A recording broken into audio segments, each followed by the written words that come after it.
enhancing political prowess through active participation in local and national political process।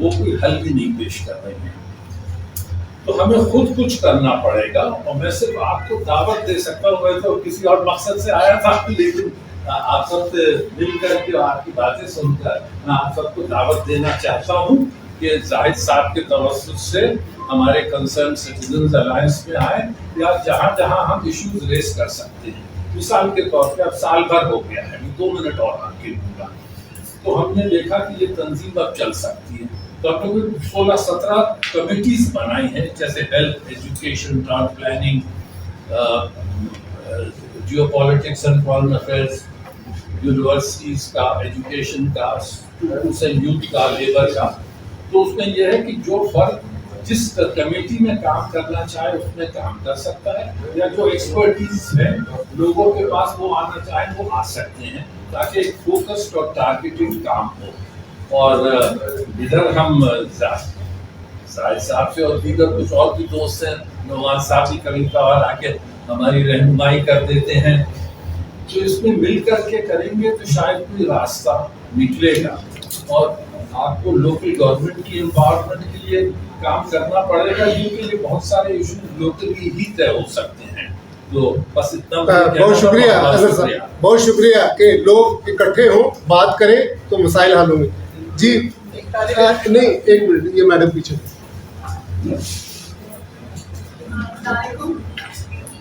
میرا نام فریدہ طاہر ہے, میں PRO ہوں صرف کمیٹی میں. میرا سوال یہ تھا, شاید میری نالج بھی نہیں ہے اس حوالے سے, جیسے ابھی پبلک ہیئرنگ کی بات ہو رہی تھی, یا چیف کچہری یا بات چیت اس کو کہتے ہیں, سیما کی بات ہے, کچھ انٹرپروٹیشن اتھارٹیز پہ بھی کیا کہتے ہیں پبلک ہیئرنگ کرتا ہے.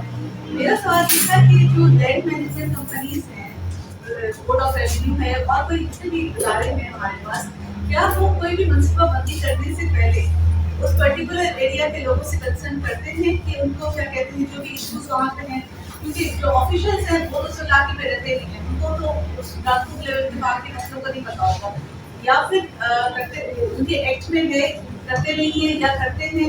اس طرح بھی میری لاسٹ ٹائم میٹنگ ہوئی تھی سینئر بورڈ آف ایڈمنسٹریشن سے, اس میں بات ہوئی تھی, تو انہوں نے مسمار جب یہ چیزیں ہو رہی تھی جو قبضہ جاری ہے, تو انہوں نے کہا تھا کہ ہم اخباروں میں دیتے ہیں. تو میں نے کہا آپ کو اخبار نہیں پڑتا, وہ گھر گھر پرٹیکولر گھروں میں یقیناً نوٹسز بھیجتے ہوں گے, لیکن مسئلہ یہ ہے کہ اس طرح کی چیزیں, میرا سوال ہے پرٹیکولر یہاں پہ کہ منصوبہ بندی کرنے سے پہلے اس پرٹیکولر ایریا کے لوگوں کو آن بورڈ لیتے ہی کہ.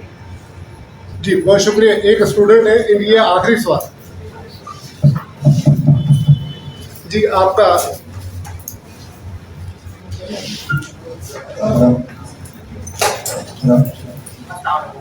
میرا حسن علی ہے اور جامعہ کراچی شعبہ سماجی تربیت سے میرا تعلق ہے. میرا سوال بیسیکلی یہ ہے کہ ہم شہر کو سمجھنے کی کوشش کر رہے ہیں, تو آرکیٹیکٹ اور سماجی کارکن کا بڑا اہم کردار ہوتا ہے. میرا سر نعمان سے یہ سوال ہے کہ شہر تصویر سے تقسیم ہو رہا ہے, اور جس طرح ہمیں کچھ آبادی کے حوالے سے آپ سے بتایا, تو سر میرا صرف مختصر سوال یہ ہے کہ جس طرح کا ماحول شہر کا ہوتا جا رہا ہے, اور ہم دیکھ رہے ہیں کہ جیسے کہ سر عارف نے کہا کہ اتنا بڑھتی جا رہی ہیں, اور شہر کوئی خاصا پلان نہیں ہے, اور شہر ابھی تک پتہ نہیں چل رہا کہ شہر نے کس طرف جانا ہے. میرا سوال یہ ہے کہ اس میں سماجی کارکن کا کیا کردار ہو سکتا ہے, کیونکہ ہم نے یہ دیکھا ہے کہ دنیا جہاں بھی سویلائز شہر ہیں, جو ماڈرن شہر ہیں, وہاں پہ آرکیٹیکچر سوشل ورکر کا بہت اہم کردار ہے. تو کراچی میں ہم نے ابھی تک ایسا کوئی کام نہیں دیکھا ہے بڑے لیول پر کچھ ہو رہا, کیونکہ جو مسائل جن مسائل سے عوام گزر رہی ہیں, تو ان مسائل پر بات کرنا, پھر ان مسائل سب کو نکالنا, اور شہر جس طرف جا رہا ہے اس کے لیے سماجی کارکن کا کیا کردار ہونا چاہیے, اس حوالے سے تھوڑا سا. بہت شکریہ. آخری سوال آپ کا, مائک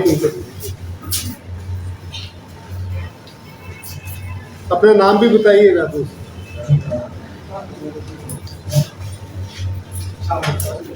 میرا نام محمد طارق خان ہے, اور میں زاہد فاروق بھائی کے ساتھ ہماری ایک روڈ سیفٹی کی آرگنائزیشن ہوتی تھی آروپ کے نام سے, association of road users Pakistan, تو اس میں بھی ہم ممبر تھے. میرا یہاں بہت متنوع قسم کی گفتگو ہوئی ہے, اور میں جو چیز کی طرف نشاندہی کرنا چاہتا ہوں وہ جو ہمارے جیل خانہ جات ہیں یہاں پر کراچی میں, جس طرح قبرستان کا ایشو اٹھایا گیا تھا کہ جگہ نہیں بچی ہے اور بہت مسئلہ ہے, ہمارے جیل خانہ جات جو ہے وہ اس سے زیادہ وہاں خراب حالات. آپ اس سے اندازہ لگائیں کہ ایک تو یہ کہ جو جیل ہے ہمارا سینٹرل، اس کی جو لوکیشن ہے یہ پہلے ایک دفعہ انویڈ بھی ہو چکا ہے، وائلیٹ بھی ہو چکا ہے، قریب میں بہت گنجان آبادی ہے، اور جیل میں جیمر لگا دیے انہوں نے، جس کی وجہ سے اس پورے علاقے میں سگنلز بھی نہیں آتے ہیں. تو جو اسٹریس کی یہ بات کر رہے تھے، بہت سارے لوگ وہاں بہت زیادہ اسٹریسڈ ہوتے ہیں کہ کال کر رہے ہیں، کال نہیں ہو رہی، میسج نہیں آ رہا، نیٹ کنیکٹ نہیں ہو رہا، وغیرہ وغیرہ. دوسرا جو جیل کے اندر کے حالات، اچھا ہوا یہ ہے اوور دا ایئرس، جو عارف صاحب نے اپنی گفتگو میں بات رکھی تھی کہ ہماری این جی اوز جو آ گئی ہیں، تو این جی اوز کا اتنا رول بڑھ گیا ہے کہ انہوں نے گورنمنٹ کے بہت سارے جو رول ہے گورنمنٹ کا، وہ این جی اوز نے ایزیوم کر لیا ہے. تو جیل کے اندر بھی صورتحال ایسی ہے کہ جیل کا جو انتظام ہے فزیکلی وہاں پر جو مافیا اور کرمنلز ہیں وہ چلا رہے ہیں. آپ جیل کے اندر اگر جائیں تو آپ کو جیل کے سیلز میں یا اس کے آس پاس آپ کو پولیس والے بھی نظر نہیں آتے. سارے جو گینگز کے لوگ ہیں نا، ہارڈن کرمنل ہیں، چاہے وہ ایم کے ایم ہو، لیاری گینگ ہو، کوئی دوسرا ہو، ان کے ہاتھ میں دیا ہوا ہے. آپ اپنا سوال تھوڑا سا اسپیسیفک ہے. اور جو وہاں کا ٹیکنیکل انتظام ہے وہ این جی او چلاتی ہے، اور وہاں پہ انہوں نے کمپیوٹر سینٹر کھولے ہوئے ہیں، مدرسہ کھولا ہوا ہے، سب این جی او نے کیا ہوا ہے، گورنمنٹ کا کچھ نہیں ہے.